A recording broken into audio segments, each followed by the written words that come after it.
Fala pessoal, estamos começando mais um episódio desse podcast Influência com Sotaque. Hoje eu estou com uma pessoa, uma presença ilustríssima, uma mulher que eu admiro, que eu acompanho, que eu sempre quis bater um papo, que eu quis entender todo esse olhar regional que ela traz para dentro de uma marca que futuramente vai ser global e já é uma grande marca nacional.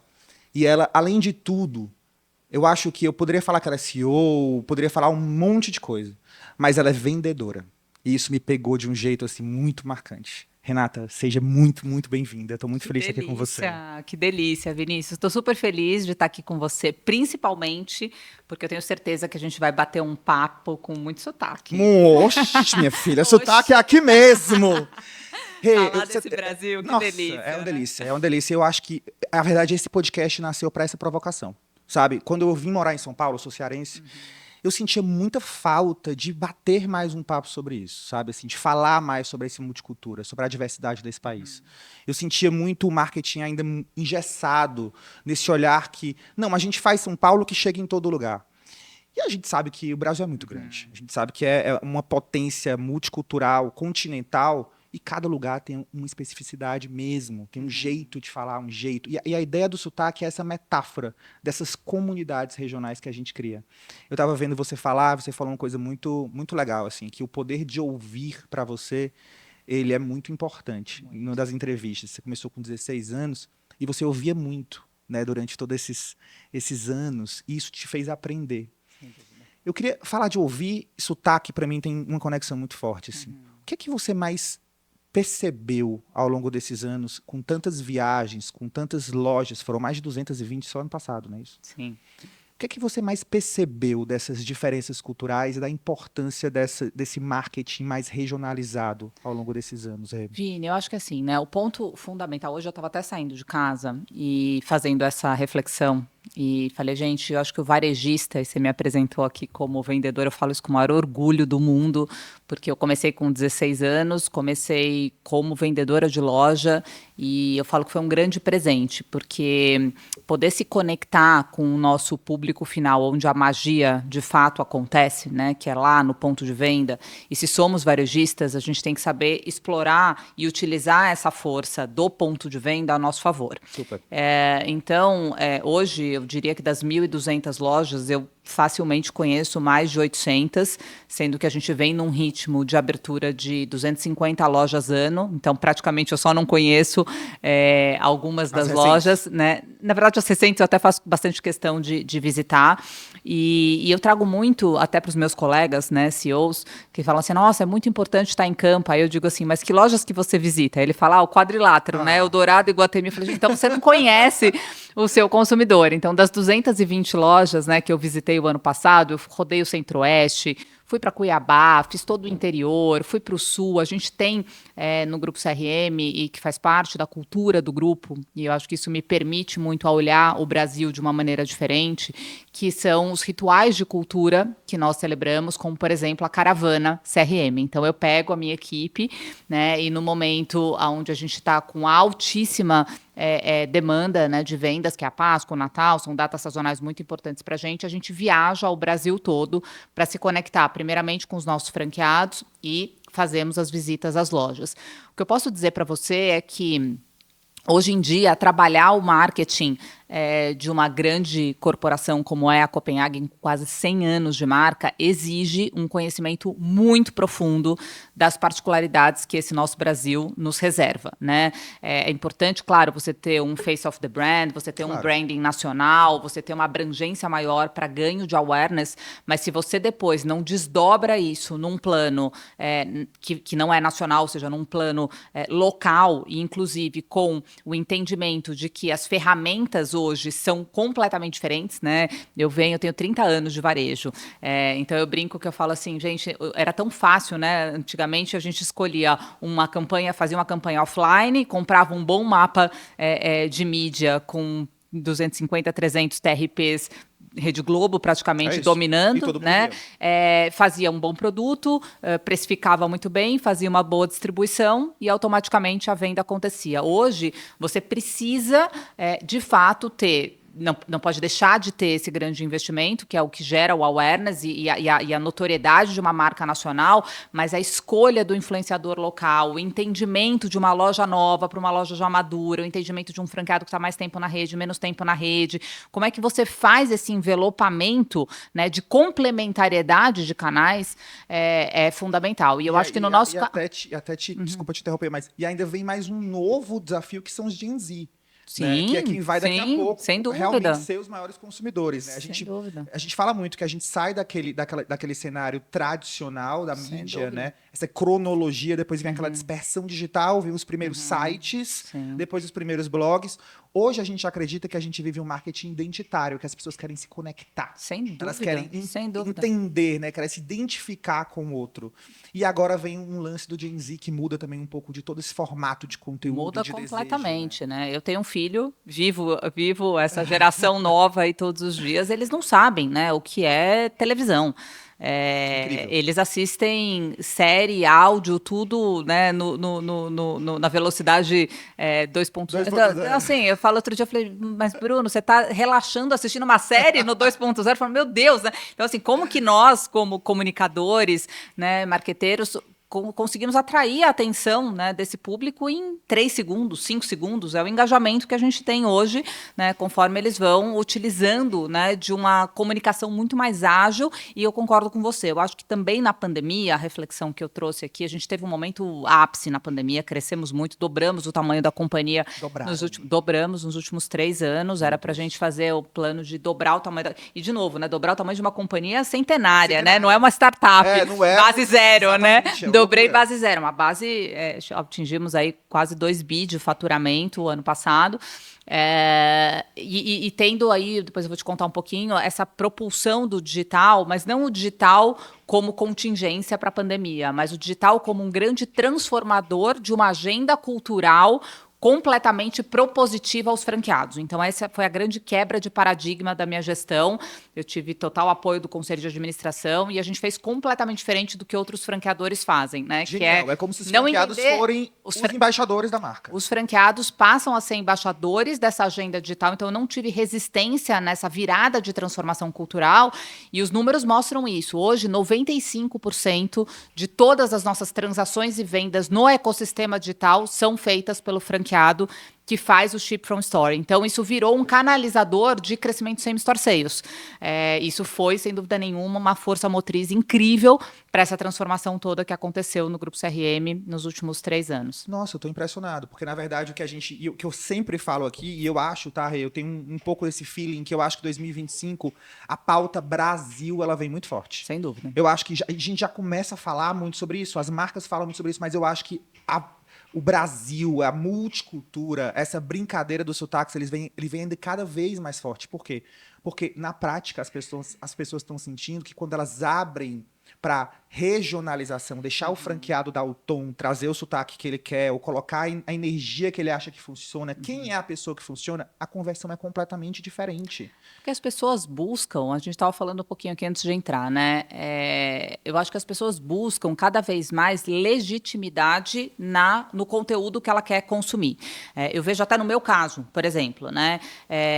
Eu hoje, claro, como CEO de uma grande companhia, mas as pessoas hoje querem engajar com os conteúdos que eu gero, não só para acompanhar a história do que eu produzo como executiva desse grupo, como empresária, mas também para entender o seguinte, olha, se ela hoje se posiciona dessa maneira, o que ela consome? Né? Quais são os interesses que a Renata tem por trás? E eu acho que quando a gente explora isso, né, olhando que a Joana, a Maria, o José da Copenhagen, eu falo isso com muita responsabilidade para todos os meus franqueados. Eu falo, quando você adquire uma franquia, nós estamos aqui confiando e capacitando, claro, existe todo um trabalho de capacitação para que você seja o João da Copenhagen.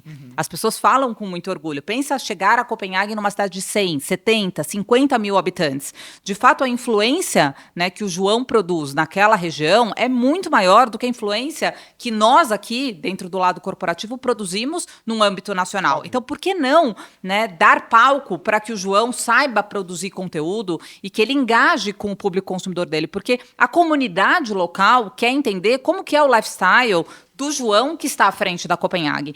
Então, mudou muito. Eu lembro, eu estava falando outro dia isso, que mudou muito. Eu lembro de participar assim, dos primeiros fóruns, né, dos franqueadores, ainda com medo, perguntando assim, será que a gente pode abrir, né, o perfil? Imagina hoje em dia, né, que marca hoje que não potencializa os seus conteúdos. Então, o que nós fizemos, nós somos uma das primeiras franquias a organizar isso dentro da academia, né, nós temos hoje um instrumento de aceleração de excelência extraordinária dentro do Grupo CRM, e onde a gente capacita, né, toda uma trilha de desenvolvimento para que os nossos franqueados usem dos conteúdos, porque existe um custo de produção muito grande, né, para aquilo que a gente entende que é o posicionamento da marca, que é o branding que precisa ser, e eles precisam. Então, lançamento de produto, quali, cenas quali, imagens, fotos, enfim, tudo que a gente faz, mas a gente também incentiva, olha que prática legal e super fácil para quem está nos assistindo aí, independente do tamanho da sua empresa, é importante você dar essa autonomia, ao mesmo tempo que você procedimenta isso, né, não é uma autonomia descontrolada, que é o seguinte,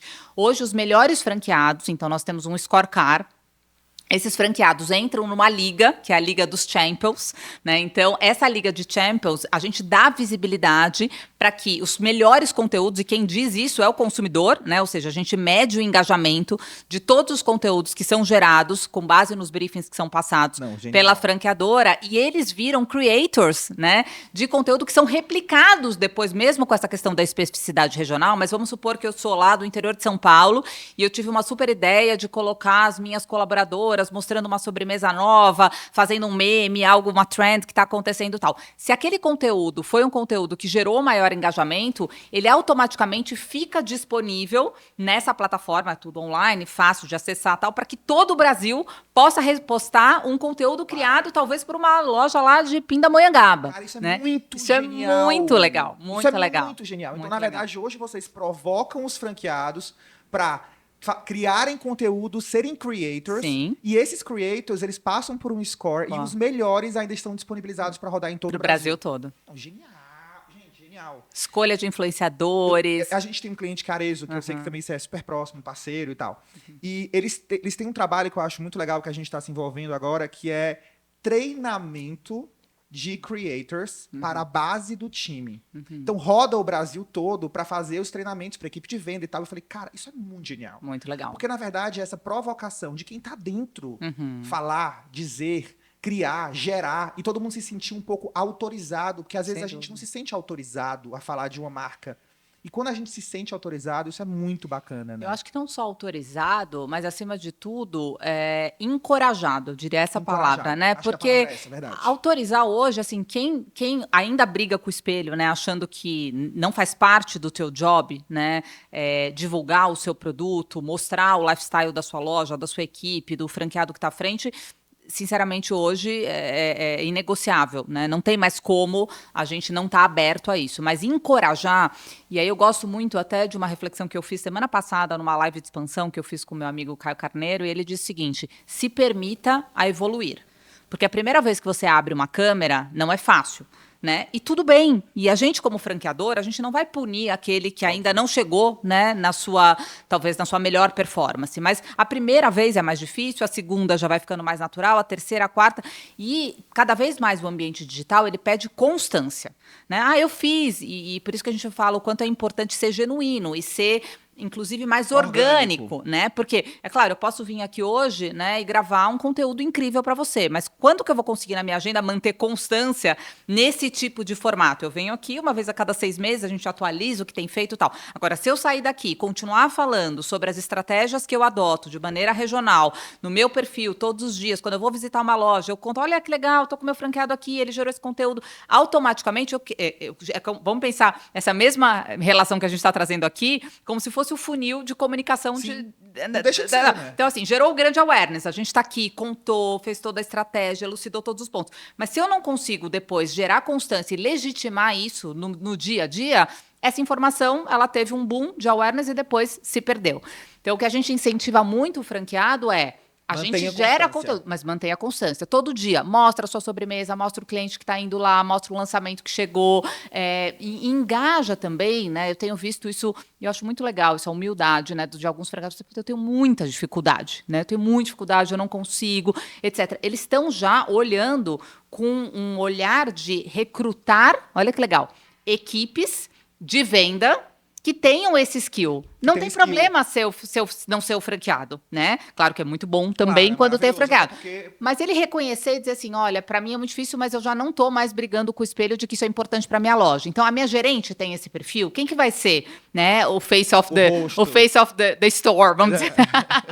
Né? Quem que vai ser a cara da loja, né? Então gerentes fazendo, equipes de venda embaixo, mostrando, fazendo brincadeira, como bater o meta e até os bastidores, não só. As pessoas adoram. Adoram. Adoram, porque elas se Adoram. identificam. Adoram. Se identificam e você entra na cultura da empresa. Porque quando você faz tudo isso, você coloca o seu rosto conectado com aquela marca, você assume um Gera compromisso envolvimento. muito maior. Gera um envolvimento. Gera um envolvimento. E é muito legal você falar sobre esse skill assim, de contratação. Porque eu mesmo já várias vezes presenciei várias pessoas falando, cara, essa pessoa não tem tanto currículo, digamos assim, mas ela se comunica tão bem. Sim. Eu acho que vai ser legal trazer para o time. Eu acho que ela vai estimular de uma forma legal. Acho que ela vai ser diferente. E você vê como mudou. Sim. Hoje você olha para a contratação também e como é que essa pessoa vai responder pela marca? Como ela aparece pela Mudou marca? completamente. Vou te trazer um dado aqui que eu acho esse dado, para quem é do velho varejo aqui, vai se identificar comigo.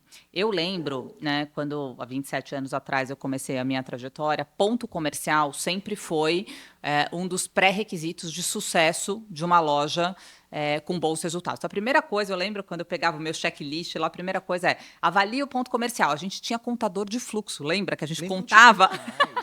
As pessoas estão fazendo conta para descobrir que idade eu tenho. Né? Então, assim, eu lembro que eu tinha que preencher lá assim, quantas pessoas passam em frente ao ponto comercial. Hoje, a gente abrindo 250 lojas por ano, eu falo para você, isso é o que menos importa. É o que menos importa. Hoje, eu entrevistar um franqueado e saber a área de influência, literalmente, que ele tem, porque a geração de tráfego não é mais com o consumidor indo até a loja.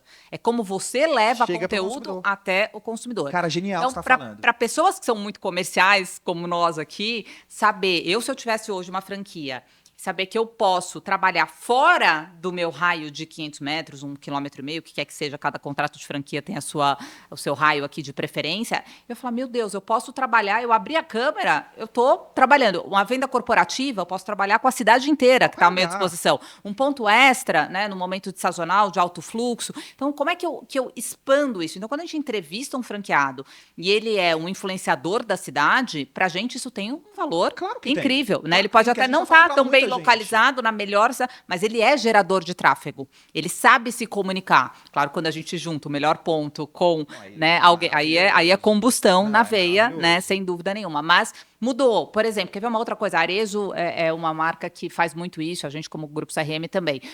Você lembra antes, quando você ia visitar a loja e você via um vendedor no celular? Uhum.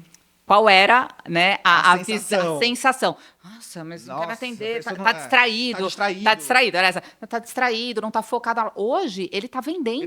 Ele tá vendendo, ele tá se comunicando, ele tá criando relacionamento, ele tá fazendo um pós-venda. Então, eu lembro que às vezes visitando loja, etc., a gente olhava e falava assim, mas espera aí, essa loja tem agenda digital? Porque hoje tem tecnologia para isso, né? Só para você ter uma ideia em termos de números também aqui, hoje, do total de vendas que eu falei aqui digital, a taxa de conversão sobre venda influenciada por um humano, ou seja, o vendedor se relacionando com o cliente, ele tem uma taxa de conversão de 8%, enquanto uma venda orgânica no e-commerce, de um bom e-commerce, é 1,15%, 1,20%. Então, diferente. Olha a diferença quando você sabe com quem você está falando, quando você tem uma recomendação do que comprar, quando você consegue interagir, você tem segurança naquela compra digital. Então, a gente, por exemplo, influencia muito. A CIA teve um grande mudança também. Quando eles montaram, na verdade, um formato de atendimento via WhatsApp com humanos. Personal shopper hoje na veia. Foi outra realidade, assim, realmente uma coisa completamente diferente. Eu estava na NRF ano retrasado e das pautas mais importantes foi ponto de venda. Né? Ponto de venda pós-pandemia. Mudou muito o objetivo do ponto de venda. Virou ponto de vibe. Ele virou ponto de vibe.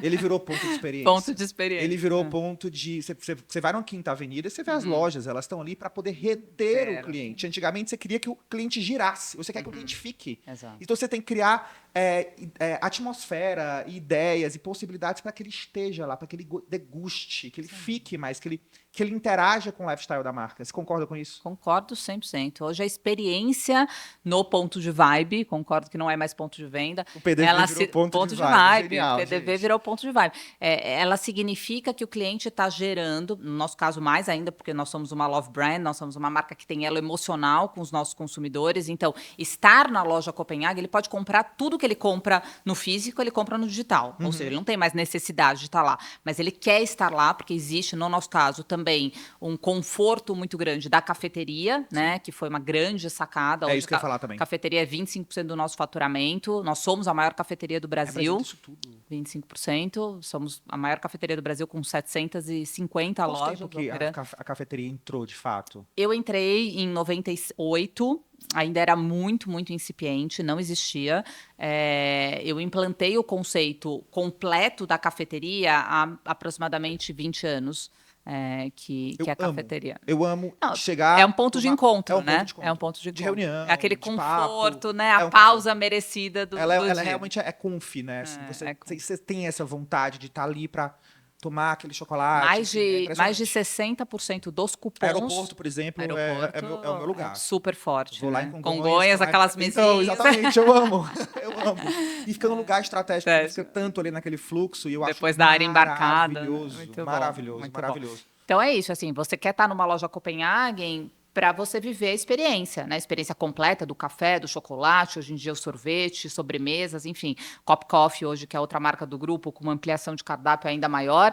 E você quer ter um relacionamento com o time de vendas. Então, uma curadoria sobre que presente, o Copenhagen é muito presente, né? Então, que presente levar, como que harmoniza melhor um chocolate. Então, as vendedoras, o time de loja tem uma responsabilidade de tornar aquele momento, que poderia ser um momento comum, num momento extraordinário, né? Trabalhar sobre o ritual de ir a uma loja Copenhagen é fundamental. E eu, particularmente, acredito muito na expansão. O nosso plano de crescimento, sempre perguntar hoje, assim, Renata, qual que é a maior força motriz do plano de crescimento da companhia? Sem dúvida nenhuma, é a expansão de lojas físicas. Nós abrimos, né, vamos abrir 250 lojas esse ano. É muita loja. E temos mais 2.000 lojas mapeadas para abrir nos próximos 4 anos. Né? Então, vamos seguir aí num ritmo bastante acelerado. Bem frenético. Mas que também foi importante... e só foi viabilizado no plano de expansão, validado pela Bain Company, que é uma grande consultoria, em função do digital. Então, é o que eu te disse, hoje, quanto mais a gente cresce o digital, mais sites de pontos físicos se abrem para nós e vice-versa. Né? Quanto maior a nossa capilaridade no físico, mais potência eu tenho no digital. Claro, Por quê? porque você conseguiu estimular na cultura. Porque o chip, e o ship from store, ou seja, eu estou a 500 metros, 200 metros, 300 metros de todo consumidor. Eu estou entregando o Brasil todo em até 3 horas. Meu Deus. Então, porque sai da loja. A loja virou um CD. A loja virou um CD. São 1.200 pontos então, entregando. Cada loja ela consegue distribuir para você online de forma muito prática. Em 3 horas a gente entrega o Brasil todo. É quase Belém, uma estratégia Manaus, de São eu tenho Luís. CDs espalhados por raios em todo o Brasil. É uma loucura. Exatamente. Qual que é o segredo de você ter uma love brand? Porque eu acho que todo mundo quer ter uma love brand. Todo mundo fala, cara, eu quero muito que minha marca seja uma marca de comunidade. Eu até falo muito uma frase, que é marcas que não se tornarem creators vão perder para creators que viram marcas. Né? E assim, isso é verdade. Assim. Hoje a gente está vendo muito creator abrindo marca e se tornando um love brand, porque vem de uma DNVP, né? Tipo, de uma marca nativa digital. Ela tem uma pegada. Agora a gente está falando de uma marca de 100 anos. E tem uma frase que você fala que vocês são tem tradição sem ser tradicional. Ter tradição sem ser tradicional. A gente está falando de uma marca de mais de 100 anos. Mas ao mesmo tempo ela é um love brand e ela caiu num conceito cool. Super né? cool.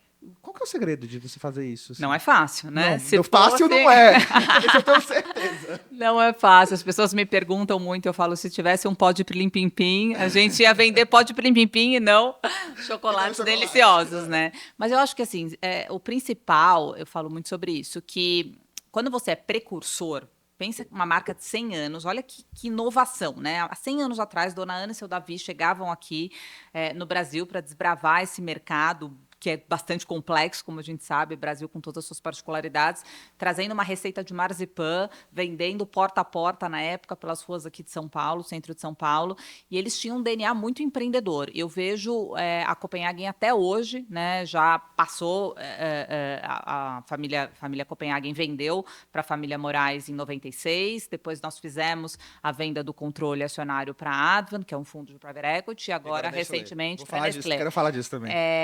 E a gente mantém, né, esse DNA, essa cultura empreendedora da marca, que é o que propicia a gente honrar esse nosso papel de ser precursor. Do legado mesmo. Do legado. O que o precursor traz? Ele tem a responsabilidade de sempre estar à frente do seu tempo, porque senão realmente acontece isso, da gente envelhecer. Né? Eu brinco aqui, falo, a gente não pode jamais ser o Bozano dos chocolates, né? Porque isso, era uma marca incrível, mas eu não vejo, né, os jovens, meu filho, usando. Enquanto Copenhagen, a gente tem uma geração, né, e aí trabalhando de novo, essas pautas que são mais disruptivas, ter uma plataforma de saudabilidade dentro da marca, ter uma linha infantil hoje que também já representa mais de 10% do nosso faturamento, trabalhar campanhas icônicas, como, por exemplo, agora o lançamento da nova Inhabenta, da temporada Inhabenta Pistache e Limão Siciliano, trabalhando a arte como pano de fundo para a criação, trabalhando um color code completamente diferente. Então, você tem a tradição de não mexer, né, no seu marshmallow, eu brinco que traga novidades, mas não mexa na minha Bento. O consumidor quer essa experiência que tem um cuidado por ser justamente uma love brand, ela ocupa um espaço de memórias afetivas, então é mais difícil, é mais delicado, mas você inova e passa a ser mais disruptivo, mais inovador e mais atual quando você trabalha na comunicação. Você não precisa alterar o produto, né? O produto é um clássico, ele não é nem antigo, é o storytelling mesmo. É o storytelling. Então, é um clássico feito artesanalmente, a coisa mais linda. Eu senti, Rê, tipo assim, eu amo o Inhabenta há anos, eu amo todos os produtos há anos, mas de uns 3 anos pra cá, eu não sei o que aconteceu. Mas assim, chegou pra mim de um jeito tão mais cool, assim, tão mais comunicação. Quente, a comunicação, assim, sabe? Um desejo. É tanto que antes teve um boom de docerias mais artesanais, de chefes de docerias que faziam tal. Hoje eu vou falar real, assim, tipo, hoje pra mim, a Copenhagen é o lugar onde eu desejo ir quando eu quero comer um doce mesmo. E eu não tô falando isso por causa de você, juro por Deus. É porque eu amo. E o Bruno, que é meu marido, ele é doente, apaixonado, viciado, tipo assim, é um desejo máximo pra ele. Por quê? Ao mesmo tempo, ela virou cool, assim, eu não sei explicar muito. Ela, realmente, esses 3 últimos anos foram anos que a gente investiu muito nessa, a gente chama que não é um rebranding, porque a marca não precisa de um rebranding, ela fez, na verdade, um uplift, né, da comunicação. Boa expressão. Então, é um uplift da comunicação, que é como que a gente trabalha as cores mais vibrantes, então o vermelho icônico da Copenhagen. Quando a gente chega com a sacolinha vermelha, não precisa dizer mais nada, né? E é um presente lindo. É um Ah. presente lindo. Então, como que a gente trabalha, e aí eu acho que está dentro realmente dessa estratégia de comunicação, como a gente escolheu um squad de influenciadores correto, como que a gente trabalhou a leitura nova dos logotipos, os pontos de venda. Para mim, essa foi a maior transformação. Talvez, né, a gente não consegue como consumidor, mas o que será que mudou? Além do composto de comunicação, você vai nas lojas hoje da Copenhagen, que é a geração 5.0, ela tem um layout, um visual merchandising completamente diferente, uma jornada pensada realmente em explorar os pontos de história da marca, mas de uma forma muito mais moderna, muito mais atual, que garante a perpetuidade, né, do business de uma maneira atual. A gente faz pesquisas de marca, tracking, etc. E a área de influência da marca Copenhagen, ela está hoje muito mais próxima de, ali quando a gente olha, né, os valores que são atribuídos à marca, o valor que mais se aproxima é marca com maior chancela de inovação nos últimos 5 anos.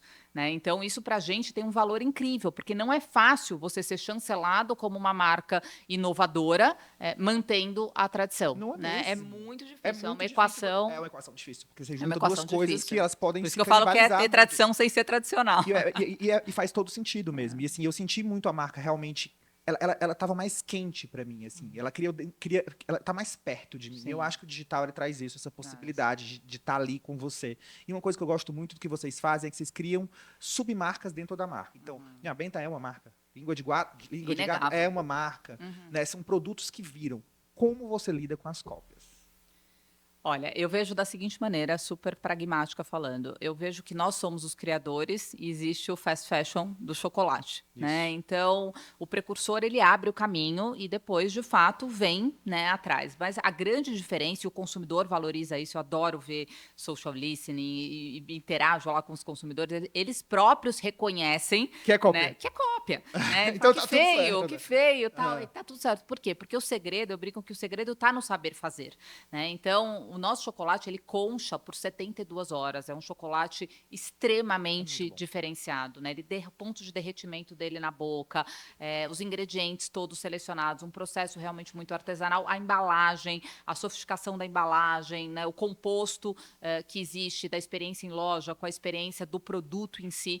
Então, eu acho que a gente vai sempre abrir caminho. Isso só nos desafia, eu acho maravilhoso, a pensar adiante, Pensar né? A adiante, pensar porque adiante. já copiaram, vamos pra Vamos frente. para Vamos frente. O pra que mais a frente. gente vai Que fazer? que a gente vai fazer aqui, vamos Exato. Vamos copiar. copiar de novo. Sinal de sucesso. Quando você tinha 16 anos, que você falou, cara, eu quero trabalhar.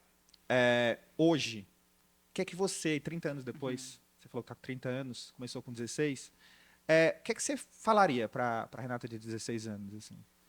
Olha, eu tenho uma característica muito, eu acho positiva, mas em alguns momentos já me colocou em algumas ciladas, por isso eu acho que com a minha maturidade hoje eu daria uma dica para Renata jovem ainda começando, porque chego a ser assim, eu sou tão determinada, tão obcecada, tão diligente, tão disciplinada. Minha mãe falava comigo assim, Renata, será que é possível? Você consegue ser, às vezes, germanicamente britânica. Ela falava para mim, A de minha mãe também. tamanha a minha Minha mãe disciplina, falava, o meu calma, relaxa, exato, filho. voraz, com foco. Para mim não existe o impossível. Quanto mais difícil eu quero ir, eu entro e tal. E eu acho que com a maturidade a gente vai vendo que em alguns momentos da vida deixar fluir um pouco mais faz parte do processo, né? Você não está no comando de tudo, você não precisa perder a sua intencionalidade. Eu falo muito sobre isso, inclusive no meu livro, né?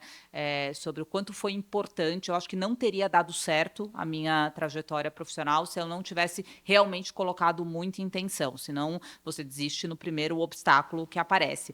Mas eu me consumi muito, assim, foi uma dedicação, eu falo do chocolate nas veias, que de fato é quase que simbiótico, é visceral, né? Eu não consigo me ver hoje desacelerando, eu não consigo me ver hoje trabalhando de forma um pouco mais moderada. Eu dedico 12, 15 horas do meu dia ao meu trabalho e estou sempre conectada, sempre olhando. Eu gosto muito de entender o comportamento do consumidor, então, para mim, tudo é insight para entender o A gente não comportamento do desliga. consumidor, a A gente gente não não desliga. desliga. A gente acorda, pega o celular e já, pum, e Exato. Mas começa. eu acho que é importante abrir alguns Alguns espaços de gaps. oxigênio para você oxigenar um pouco, né? Porque em alguns momentos, quando você desliga, você também, principalmente para as pessoas que são mais criativas, Criativo. né? Elas precisam desse espaço, às Cara, eu vezes, me sinto de um muito. reboot. Eu me identifico muito contigo, assim. Eu comecei em voga com 17 anos. E foi na época que meu pai quebrou e foi muito difícil. E eu entrei numa pilha de ansiedade fazedora, tá? Não de ansiedade que paralisa, aquela ansiedade maior. E hoje eu fiquei refletindo isso, assim, essa semana. Eu falei assim, cara, será que se eu tivesse sido mais leve, ou mais, um pouco mais com esses gaps, teria sido melhor pra mim, claro. Mas será que eu conseguiria ter chegado, assim, onde eu cheguei? Será que eu ter realizado? Porque às vezes a gente olha pra trás e fala, putz, eu podia ter sido um pouco mais easy. Mas será que hoje vocês estariam onde vocês estão se você não Não, tivesse por essa isso que obstinação, né? por isso que eu acho que essa pergunta ela só se aplica em cima da experiência que você teve. Para mim, eu não voltaria atrás e dedicaria menos do que eu me dediquei até agora. Eu acho que eu não teria chegado à resposta hoje. Não tenho bola de cristal, mas eu diria que as chances seriam, ao meu ver aqui, Bem menores. reduzidas de ter conquistado o que eu conquistei, na satisfação que eu tenho também, porque não é só conquistar, né? Eu acho que tem um preço, mas hoje eu me sinto muito realizada, me sinto muito satisfeita e plena. E eu acho que a minha autocrítica, talvez só aí, né, que talvez a gente tenha que moderar com a experiência. Foi importante ter passado até aqui. Mas a minha régua é muito alta. Minha régua é muito alta. Então, tem momentos que eu falo, olha, para determinadas situações a régua não pode ser menor, tá tudo certo, mas saiba, né, os seus balizadores. Ou seja, numa iniciativa extremamente estratégica, a régua tem que ser alta, não pode baixar, mas talvez em Mas outras está iniciativas sempre muito alta. alta, também te consome energia em coisas que não precisam consumir. Você precisa ter pouco mais de equilíbrio para realmente colocar energia naquilo que exige, né? Você já sabe operar em régua alta, brincadeira, você já sabe operar em régua alta. Agora, como Baixa é que a régua em algumas coisas que não precisam estar tão altas. não precisa estar tão alta. Né? E o que é que você diria para um jovem de 16 anos hoje que quer empreender? Bom, eu tenho, né, um jovem de 17, 18, vai fazer 18 agora em outubro. Porque é uma outra geração. É uma outra geração. É uma outra geração. Eu vou deixar uma dica aqui que eu acho que talvez tenha sido, para mim, a que mais me ajudou. E você falou rapidinho no começo e a gente não abordou muito, sobre o saber ouvir. Eu acho que a geração de hoje é muito imediatista. Acredita que as coisas acontecem, né? Se acham muito sabedores, né? Aos seus longos 17, 18 anos vividos, e você ter humildade, acho que isso me acompanha desde o meu dia 1, assim, né? Eu adoro aprender, e eu acho maravilhoso você ter humildade. Eu estou começando agora um ciclo novo, eu sento do lado das pessoas, posso entender como é que vocês operam, como é que vocês fazem, né? Eu vejo ainda o jovem muito revoltado, né? Então eles voltam, o professor não sabe, não sei quem não sabe, a experiência de trabalho não é assim. Peraí, pessoal, vocês estão começando, né? Então é importante desenvolver essa escuta ativa, porque, para mim, uma das características mais importantes na carreira de qualquer executivo, qualquer área que você venha trabalhar, é ampliação de visão sistêmica. Né? Como é que você vai conseguir formar a visão sistêmica, ter o olhar do todo, se você não sabe ouvir? Você vai ser ótimo, se você se dedicar, você vai ser ótimo especialista, se você não souber ouvir. Se você souber ouvir, ter humildade para aprender, você amplia o seu espectro de atuação. Eu chego aqui, você veio me contar a sua história, eu estou aprendendo com você. Eu já conectei com algo que eu faço lá, com a sua experiência, como é que eu levo, como é que eu desdobro para o time. Se eu chego aqui, né, e não me permito um cafezinho com você, provavelmente eu saio daqui te contando a minha história e não aprendendo nada com você. Verdade. Então, eu diria para os jovens de hoje saibam, né, ouvir, saibam estar presente, porque a gente ficava, como eu te disse ali, 6, 7, 8 horas sem celular, não existia. Uhum. Olha que bênção, né? E eu trago um pouco dessa correlação em tudo que a gente faz. Por exemplo, eu fui mãe com 24 anos. A qualidade de tempo que eu dediquei ao Bruno, eu tenho plena convicção que se eu tivesse um filho hoje, eu não conseguiria dedicar. Porque se eram 40 minutos, né, que eu dedicava para fazer a amamentação dele, era na musiquinha, na luz baixa, olhando para o rostinho dele. Estaria com o celular na mão. Hoje as pessoas estão aqui, se não filmando, se não fazendo stories né, de um momento. A pauta então, maternidade. A pauta, né? O que gera conteúdo. Então, assim, as pessoas estão lendo, estão fazendo. Eu me vejo assim hoje, né? Eu chego em casa, eu continuo lendo e-mail, eu continuo vendo WhatsApp, continuo olhando o que eu tenho que organizar para o dia seguinte, etc. Tal. Tô com meu filho, às vezes ele está aqui comigo, mas eu tô falando outra coisa, eu tô vendo o WhatsApp. Então, mudou, né? E como é que a gente preserva alguns desses momentos?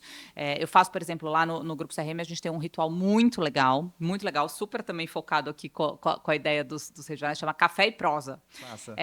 Então, eu convido todos os colaboradores novos, a gente faz 2 sessões por mês, então são de 15 a 30 colaboradores que vêm tomar um café, e aí é isso, é sem celular, é sem PPT, porque também as reuniões viraram muito automáticas, né? Então, não dá nem espaço para você pensar, sentar e falar assim, puxa, Vinícius, me conta aqui um pouquinho, o que você acha dessa ideia? Não, eu apresento a ideia estruturada, eu trago um PPT, eu olho o PNL, eu vejo o ROI da ação. Não, mas peraí, às vezes eu quero só ouvir. O que você achou? Eu quero tentar, né, captar alguma da sua perspectiva pessoal. E as reuniões são todas muito bem desenhadas. Tem que ser, porque, de novo, o tempo, a gente precisa otimizar, mas em alguns momentos eu tento trazer um pouco dessa descontração de estar no escritório, sentar na mesa de alguém, perguntar, descer para tomar um café, conhecer um novo colaborador. Isso me permite ter um olhar um pouco mais ampliado sobre a operação, que não só através do PPT. Se conectar com a diferença, né? Porque cada pessoa tem uma vida, tem uma história. Uma coisa que eu percebo muito, concordo total com você sobre essa Gen Z, sobre os jovens. Tem um livro que eu gosto muito, eu sempre falo dele também, chama Outliers. Tô lendo. Tá lendo agora? Tô lendo. Maravilhoso, você vai amar. E ele tem um conceito muito sobre sorte. Sim. Ele acredita que a sorte de você estar naquele lugar, isso também conta para o sucesso. E eu sempre falava, nunca foi sorte. Mas a sorte, ela tem algum... Ele explica, você vai entender depois. Mas ele fala de um conceito chamado 10 mil horas. Que para você fazer sucesso em alguma coisa, você tem que ter pelo menos 10 mil horas fazendo aquilo, que é a experiência. Né? Nada substitui a experiência. Sim. E eu acho que os jovens, eles precisam valorizar a experiência do outro. Porque talvez a experiência do outro, a quantidade de horas que aquela pessoa tem naquilo, possa trazer para ele algum sinal de maturidade também. Sem dúvida, sem dúvida. Rê, Eu queria falar também sobre um tema sobre mulher, né? Você é uma mulher hoje líder, uma mulher que realmente inspira, bota a mão na massa.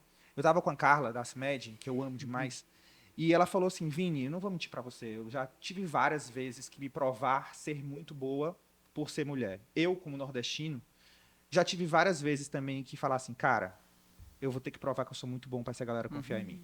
Eu preciso. Sim. Porque existe estruturalmente, talvez, um pouco de preconceito, né? Da mulher, do nordestino e tal, daquilo que foge, do que seria tradicional do bem-sucedido ou de quem responde por aquele cargo. Em algum momento você sentiu mais dificuldade por ser mulher, de ter que provar que você é foda, que você é boa, ou de realmente mostrar que você é capaz de assumir isso tudo? Mesmo tendo filho, mesmo sem dúvida. tendo Muitas outras vezes, coisas. muitas vezes. Eu acho que no meu caso existiam vários rótulos, né, a serem quebrados, que era, bom, eu era mulher, eu era jovem, comecei com 16 anos de idade, eu estava cotada para fazer uma sucessão familiar, o que também, né, as pessoas muitas vezes não valorizam, é 2 vezes mais difícil você suceder do que você traçar uma carreira, ao meu ver, aqui do zero, porque existe uma comparação natural, né, com quem você está sucedendo, a filha do dono, a característica proeminente que meu pai tinha, completamente diferente da minha, então tem uma correlação natural ali. E como que eu sempre venci, né, isso, Vini? Eu acho que assim, eu sou muito pragmática, como você já viu aqui, muito determinada, e eu coloquei aqui uma meta que era, desde o meu primeiro dia, ou eu me blindo, né, ou eu vou colocar mais energia para tentar quebrar esses rótulos e não desempenhar o meu trabalho, algo, né, provar algo. Então, eu estava muito focada na entrega de resultados, e para mim, assim, quando você...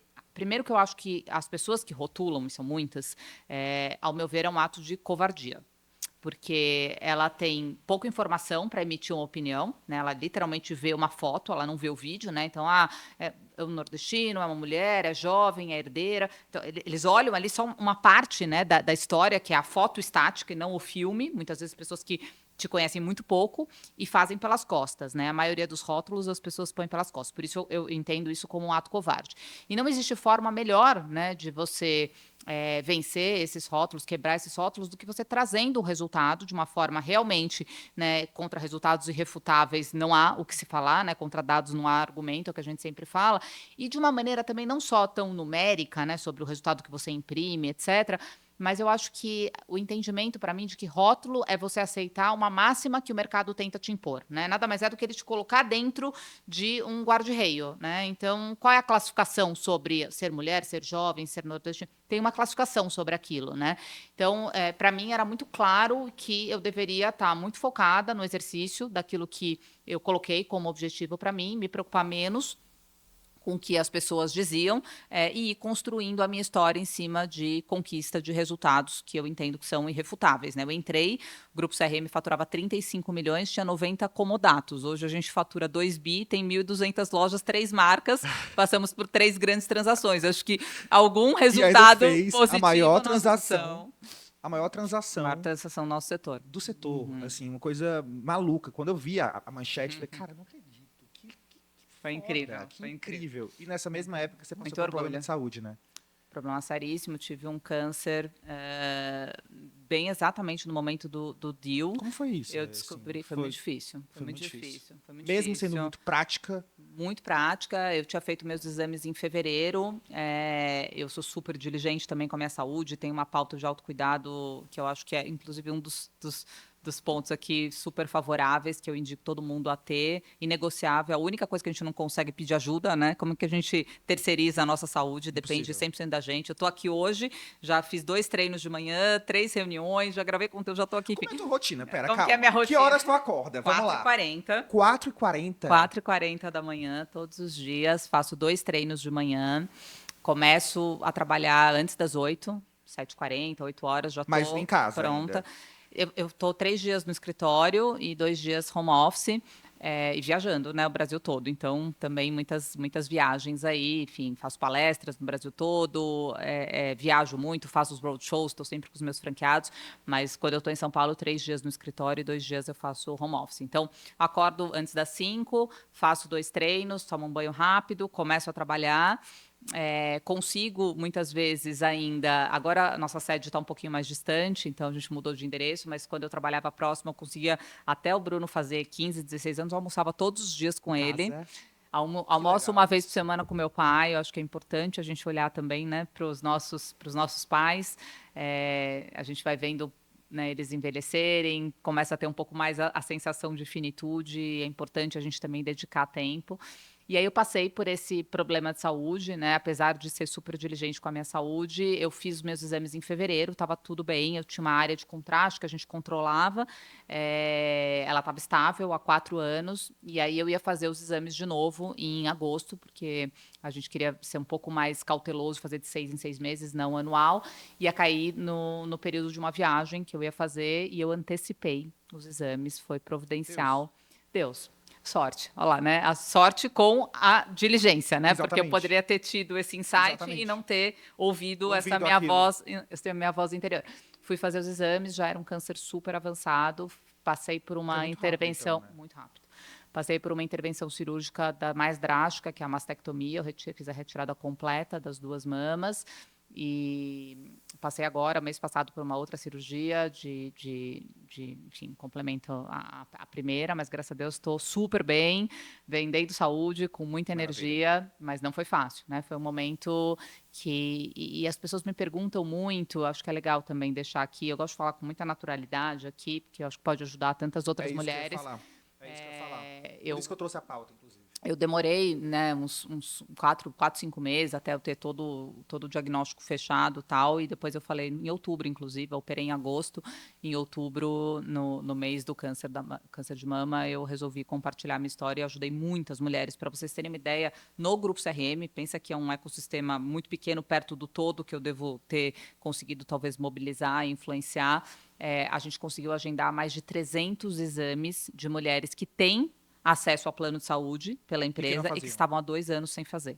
Então, olha como é importante, mulheres, por favor, não deixem de fazer, né, todos os exames periódicos, porque olha o meu caso, né, jovem, super saudável, não tenho histórico na família e de fevereiro a junho, né, a gente teve uma evolução de um quadro que, né, se eu não tivesse visto, talvez a realidade fosse outra. Eu digo que diagnóstico não é sentença. Né? Muitas vezes a pessoa recebe um diagnóstico e Pra tudo na vida. entende para tudo, né? Entende que aquilo é uma sentença. Depende da forma como você vai tratar o diagnóstico, né? Ele pode te trazer a cura ou o sucesso, no caso de outros âmbitos da nossa vida. Então, diagnóstico é diagnóstico, sentença é o que depende da sua ação sobre o diagnóstico, né? Eu acho que é um pouco sobre isso. E a gente estava no meio desse momento, né, da venda da companhia. Eu recebi muito apoio do meu time, muito apoio dos meus sócios, né, na época. A gente estava junto com a Advan, fazendo toda. E muito apoio também do time da Nestlé Rei, com ao me uma receber. pessoa como você, que é fazedora, né, que tem esse pragmatismo, como é ser vulnerável? Tenho muita facilidade. Como é, tipo, gente, tô Não tô passando por legal. isso, não Não tô tô legal, legal, não tô ou hoje legal. não é o dia, tal. É uma coisa. Eu gosto de fazer É essas legal, é perguntas. legal. Por quê? Porque hoje, na minha opinião, você se tornou uma referência para mulheres. Muitas mulheres querem ser você, querem estar onde você está, querem conquistar isso. E quando você traz pautas como essa, você traz a possibilidade das pessoas se sentirem reais, Sem dúvida. né? Porque todo mundo acha que você é uma superwoman. E mas assim, que não tem problema, que não tem, Gente, carne e osso, como todo mundo, né? As né? Com as pessoas nossas. criam Exato. esses estigmas até para poder se distanciar da possibilidade de chegar lá. É quase como autossabotagem. Sim. Como é ser vulnerável? Olha, Vini, eu vou contar uma passagem muito rápida aqui para vocês, mas do início da minha trajetória. Eu acho que conecta, inclusive, um pouco com toda a questão de como vencer os rótulos e como encontrar a maneira de trazer o meu resultado, a minha digital. Eu gosto muito de falar mais do que resultado sobre a sua digital, né? Digital. A forma como você imprime os seus resultados, mas também o legado que você vai deixando para os próximos que virão. E eu tinha muita facilidade de pedir ajuda, talvez por essa oportunidade que meu pai me deu de ficar com essa escuta muito apurada e entrar numa posição que realmente eu não sabia, né? Com 16 anos eu não sabia nada, eu comecei a aprender Isso é e fui humildade. voraz, e que bom. Então, acho que a humildade e a facilidade de pedir ajuda sempre me acompanharam. Então, eu lembro, assim, de situações que eu saía sem entender nada, ficava às vezes numa reunião jurídica lá, 6 horas falando de processo de ICMS, coisas que, enfim, não entendia, eu saía, sentava, né, com os assessores e pedia instrução. E nessa esteira, eu conheci um PhD da GV, um cara incrível, chama William Age, que é meu mentor. E eu falei, William, eu preciso de ajuda, eu quero você aqui me acompanhando nessas reuniões, porque eu estou indo atrás da informação, mas depois eu quero, de alguma maneira, criar como que eu consigo sistematizar esses aprendizados que eu estou tendo. E o William me acompanhou, a gente fez quase que um MBA ali, depois que eu terminei as minhas 2 graduações, o William me acompanhou fazendo esse. Então, isso me ajudou, isso é um gatilho, a pedir ajuda. Para mim é muito fácil pedir ajuda. Às vezes eu entro numa reunião e falo assim, pessoal, a gente está com essa questão aqui, esse desafio. Cara, eu não sei como a gente vai resolver, mas eu queria ouvir vocês. Pode ser que o input de vocês me ajude a tomar a melhor decisão. E eu falo que a melhor decisão é a melhor decisão para a companhia. Ela não é da Joana, da Maria, da Renata, né? Espero sempre que seja dos outros, inclusive. Não tenho a pretensão que seja minha, mas eu sempre me coloquei muito aí em posições já depois de algum tempo de liderança como facilitador, né? Como é que a gente consegue maestrar esses talentos? Como é que a gente traz, né, as perguntas certas na hora certa, dá exposição, por exemplo, às vezes eu vejo a nossa empresa, ela tem uma característica como cultura muito legal de ser zero hierarquizada. Então, os analistas participam de reunião comigo, os especialistas, eu estou num War Room de Páscoa, a gente chama um time ali da exposição, é muito legal, as pessoas adoram, isso amplia a visão sistêmica, porque ele está lá, ele é um analista de inteligência de mercado, mas ele está num War Room com a CEO, com o diretor executivo de negócio, tá? Então é muito legal. E volta para aquilo que E você aí, sempre fala da diversidade, de ouvir. da diversidade, do Ouvir do ouvir. várias E às pessoas. vezes as pessoas, é natural, se sentem um pouco mais intimidadas. Então eu tenho um pouco desse olhar cuidadoso, assim, quando eu percebo que tem alguém mais quieto, eu falo, Vini, me conta um pouquinho aqui, eu não te ouvi ainda hoje. Você tem algum ponto que você gostaria de acrescentar? Então, assim, às vezes a liderança ter essa delicadeza, né, de olhar e falar assim, alguém mais, né, e aí de forma mais direcionada, né, colocando o nome da pessoa, trazendo, fazendo uma pergunta para aquela pessoa, vai encorajando as pessoas a serem. Então, pedir ajuda para mim, me colocar numa situação, eu tive 3 passagens onde eu me senti extremamente vulnerável e pude contar com uma rede de apoio muito grande. A primeira, na gestação do meu filho. Meu filho é prematuro de 28 semanas, eu fiquei 6 meses internada, tive uma doença super rara na gestação, e foi muito difícil, realmente. Milagre.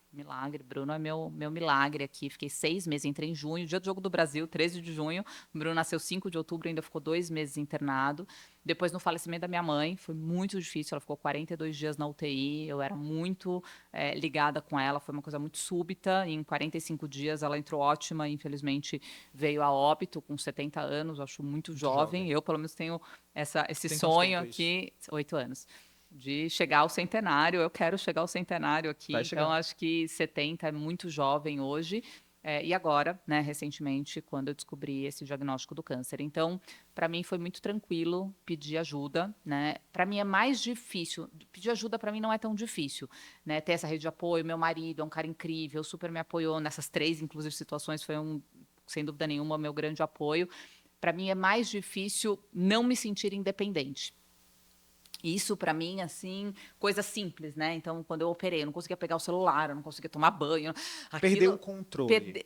Não é perder o controle, é se sentir impotente, né? De não realizar, de não poder cuidar. Parece, né? Que é claro que é gostoso você aceitar a ajuda das demais pessoas cuidando de você, mas você saber que é a única opção que você tem. Uma coisa é você receber ajuda, mas você se sentir capaz de fazer. Outra coisa é assim, eu não sou capaz, né, de tirar roupa, eu não sou capaz de tomar banho, eu não sou capaz de pegar o celular. Então, esse tipo de situação, para mim, preciso evoluir ainda.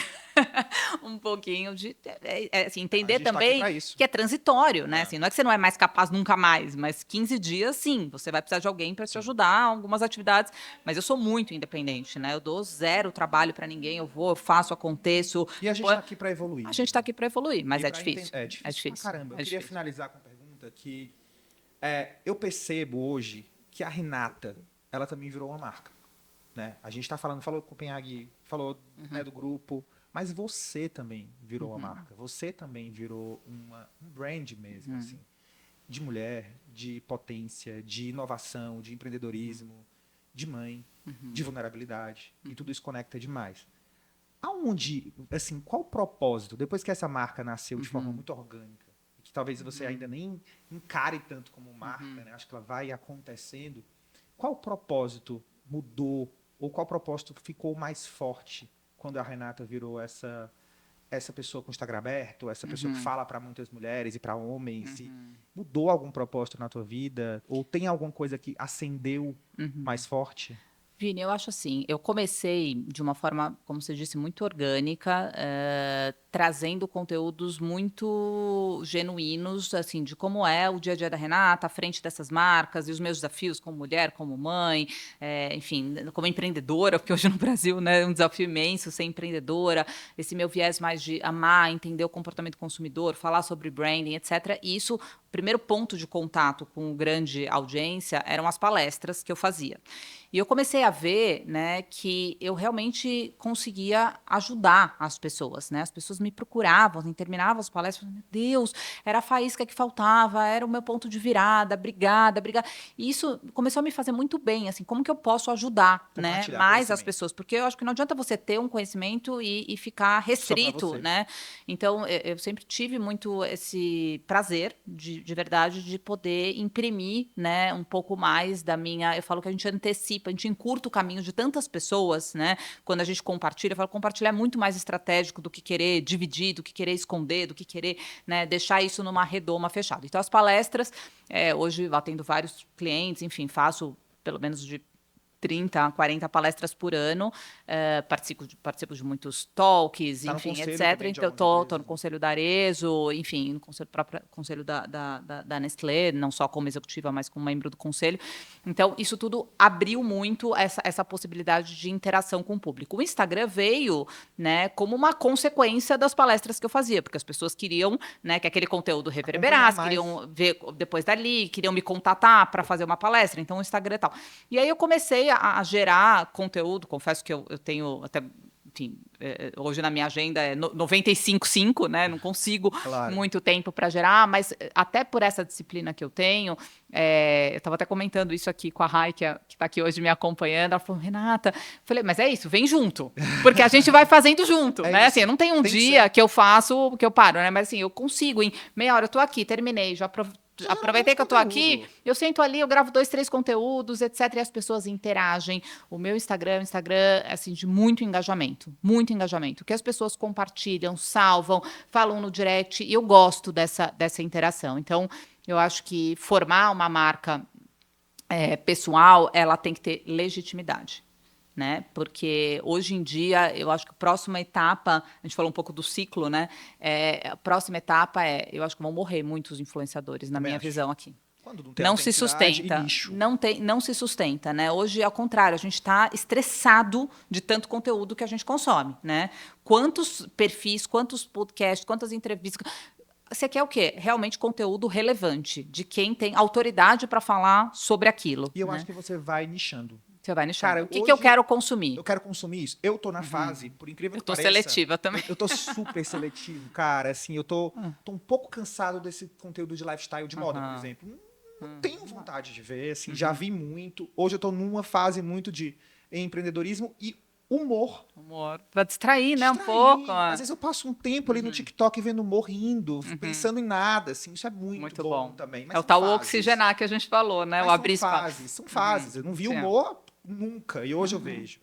Mas eu acho que, cara, é sempre muito bom estar contigo, assim. Aprender com você, aprender. Quero te agradecer. Obrigada, por estar foi um prazer. Aqui. Quero te chamar para mais uma. Vamos lá, V2. Porque, pô, eu ficaria muito mais tempo, as meninas estão brigando comigo. Então, já passamos aqui, né? Passamos, mas, cara, foi demais. Parabéns por ser quem você é. Parabéns pelo projeto, muito incrível. Obrigado. E parabéns por ser quem você é, por inspirar tantas mulheres. Depois eu quero te fazer uma provocação para a gente ir para o Nordeste, para algumas comunidades, para a gente levar e fomentar o empreendedorismo para quem não tem acesso. Eu acho que a gente pode... Meu sangue é um pouquinho nordestino. destino, porque meus pais demoraram 10 anos para conseguir engravidar. Foi uma filha super esperada. E eu fui concebida na Bahia. Elcimar Coutinho. Doutor Elcimar Coutinho, quem não conhece. Que legal. Então eu tenho um pouquinho do Gantuá aqui, né? Corre chocolate, mas corre um pouquinho desse sotaque maravilhoso. Todos nós temos, assim, acho que é muito sobre isso, assim. Obrigado de coração. Obrigada. Eu espero que vocês também tenham gostado. Eu amei muito. E até a próxima com mais Influência com Sotaque para vocês. Obrigado.